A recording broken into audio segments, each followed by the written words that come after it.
आप सब भाइयों के लिए मेरा एक चैलेंज है।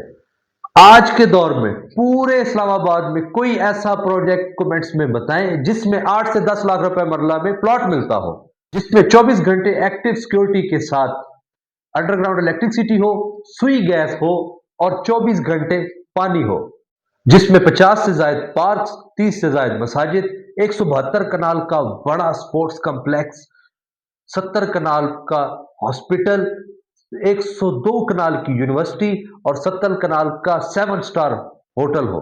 बारगला के खूबसूरत पहाड़ों के दामन में फैसल जूल जैसा स्मार्ट हाई राइज प्रोजेक्ट हो। इन तमाम सहूलियात के साथ 8 से 10 लाख रुपए मरला में प्लॉट भी मिलता हो। पूरे इस्लामाबाद में है कोई ऐसा प्रोजेक्ट? नहीं है आपके पास तो आओ मेरे पास, मैं आपको प्लॉट देता हूं, वो भी सिर्फ और सिर्फ 8 से 10 लाख रुपए फी मरला में फैसल हिल जैसे खूबसूरत शहर पे।